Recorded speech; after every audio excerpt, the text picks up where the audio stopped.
राम राम शेतकरी मित्रांनो, आपण बेड पद्धतीवर वेगळ्या पद्धतीने यावर्षी मक्का टोकन केलेला आहे. तर जो काही आता पाणी जिथं चालू आहे तिथं वेगळा भाग म्हणजे एका बेडवर 3 लाईन आणि कुठे 2 लाईन असं आपण नियोजन केलेलं आहे. परत इकडे आता डाबखाना असल्यामुळे इथं पण आपण काही भाग 3 लाईन घेतलेले आहेत. आता आपण इथपर्यंत जे दुकानातून आणलेलं पॅक 741 आणि हायटेक 5202 या 2 व्हरायट्या आपण इकडं पूर्ण लागवड केलेली आहे. आता आपण जे घरून आणलेलं किंवा मागच्या वर्षी जे होतं यावर्षी जे बियाणं घरी तयार केलेलं आहे हे आपण ह्या भागाला लागवड करणार आहोत. अगोदर आपण मध्यंतरी 5च लाईन घेणार होतो, पण आता आत्मविश्वास अर्चनाताईंच्या बोलण्यावरून आत्मविश्वास आणि त्यांनी घेतलेलं उत्पन्न किंवा आपण जे काही केलं होतं मागच्या वर्षी 2 वर्षापूर्वी त्याचा अनुभव त्यानुसार आपण आता शेतकरी मित्रांनो आता 1 2 3 4 5 6 7 8 9 11 12 हे जो 13 आहेत हे 13 आपण आता आपल्या या बियाणानं टोकन यंत्र करणार आहेत.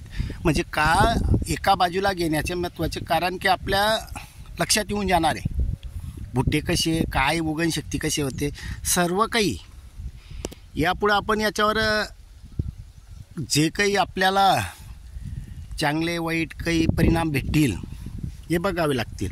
आणि शेतकरी मित्रांनो हा प्रयोग शेतकऱ्यांनाच करावा लागणार आहे. कोणी दुकानदार करून दाखवणार नाही किंवा कोणी दाखवणार नाही आपल्याला. आणि आपण दुसऱ्याच्या आता बियाण्याचंच उदाहरण घेतो. हे पॅक 741 कुठे 2400 रुपये 50 रुपयाला भेटते तर कुठे 2200 रुपयाला भेटते. म्हणजे जो तो शेतकऱ्याला लुटतो आहे. माझ्याकडे बिल आहेत, अंदाजे नाही सांगत आहे मी किंवा अंदाजे सांगून मला काही घेणं देणं नाही आहे. हायटेकचं बी तसंच आहे. जे एजंट आहे ते 1900 रुपये सांगतात, हकीकतमध्ये 1700 भेटलं, बिलमध्ये 2000 आहे, गप्पा आहे. आणि आता 1700मध्ये भेटलं हे माझ्याकडे प्रूफ नाही आहे, कारण पावतीवरचं हे आहे बिल. पण प्रूफ असं आहे आपल्याकडे की फोननं पैसे दिले आहेत त्याच्यामुळे प्रूफ आहे. आणि जे 2450 रुपये दिले आहेत ते पण प्रूफ आहे, कारण आपल्याकडे फोनपे आहे. आणि बिल मात्र जास्त बनवलेलं आहे. म्हणजे आता घरी आल्यावर काय कळालं, बिल आपण आता पैसे देऊन गेले, मोकळे झाले, निघून आलो, पाहिलं तर बिल पण जास्त आहे. तो विषय वेगळा आहे. तो शेतकऱ्याला लुटतो आहे. अनाडी राहिला शेतकरी तर सगळे लुटत आहेत. त्यामुळे शेतकऱ्यानं थोडं हुशार व्हायला पाहिजे, बारीक सुरीक निरीक्षण केलं पाहिजे, तरच आपण पुढे जाऊ शकतो आहे. आणि हे जो मी आता प्रयोग करतो आहे हे बाकी लोक हसतायत, असू द्या. थोड्या क्षेत्रामध्ये आपल्याला 1 2 4 5 6 क्विंटल उत्पन्न किंवा 10 क्विंटलपर्यंत उत्पन्न कमी आलं हे यावर फरक नाही पडणार.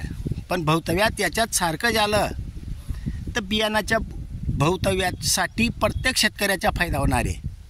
आजच्या थोडा समजा जे काही असेल ते आणि आपल्या हातात नाही आहे. सर्व काही निसर्गानं साथ दिली तर आपण उत्पन्न घेऊ शकतो आहे, त्यात काही अडचण नाही आहे. आणि त्या बियाणासारखं या बियाणाला म्हणजे पूर्ण ट्रीटमेंट एकच राहणार आहे, वेगवेगळी नाही आहे. त्याच्यामुळे उत्पन्न येईल आपल्याला हमी आहे. बघू आता पुढच्या वेळेला. फक्त यामध्ये आपण एक करणार आहोत की यामध्ये फक्त 2 लाईंगी टाकणार आहोत. जे रासायनिकचं दुकानातून आणलेलं बियाणे ते 3 टाकले आहेत, आता याच्यामध्ये 2च लाईन टाकणार आहोत. शेतकरी मित्रांनो जागे व्हा, थोड्याशा जागेवरच प्रयोग करा, जास्त करू नका. माझं नियोजन नाही तर जास्त होतं, पण मी स्वतः काही चर्चा केल्यानंतर आमच्या ग्रुपमध्ये त्याच्यानुसार आपण निर्णय घेतला की बुवा थोडी जागा आपली कमी झाली तर झाली, पण भवितव्यात आपल्याला अनुभव येतील. माझ्यामुळे शेतकऱ्यांचा फायदा होईल. ज्या शेतकऱ्यांना विश्वास असेल त्यांनी करावं, नाही विश्वास असेल सोडून द्यावं, त्यात आपल्याला काय. माझा उद्देश एकच आहे, अल्प खर्चात कशी शेती होईल यावर आपण उद्देश करतो आहे. अल्प खर्चात म्हणजे बियाण्यापासून सुरुवात करावी लागते. काही लोकांनी भ्रम बी पसरून दिलेला आहे की घरगुती बियाणं उगत नाही किंवा उगण शक्ती झाली तर उत्पन्न येत नाही, त्यासाठी जुनं बियाणं पाहिजे पारंपरिक. अहो प्रयोग करून बघा, त्याच्यानंतरच आपण निर्णय घेता येतो ना. जे कोणी शेतकरी राहत नाही ते पुस्तकी नॉलेज वाले असतात तेच सांगतात. आता मलाही भरपूर विरोध झालेला आहे. एक तर डायरेक्ट अक्षरशः विरोध करतोय, करू द्या, आपल्याला काय घेणं देणं आहे. आपल्याला कमी खर्च करून उत्पन्न कसं घेता येईल हे आपण पाहतोय आणि मी स्वतः करून दाखवतोय. असंही नाही आहे की नुसतं पुस्तकात लिहिलं आहे, या ग्रंथात लिहिलं आहे आणि मी तुम्हाला सांगून दिलं आहे, असं नाही आहे. प्रत्यक्षात आपण तो अनुभव घेतो, उत्पन्न घेतो, त्याच्यानंतरच आपण उत्पन्न सांगतो. आता हे घरगुती बियाणं आहे, याच्यावर आपण काहीच बोलू शकत नाही आजच्या कंडिशनमध्ये.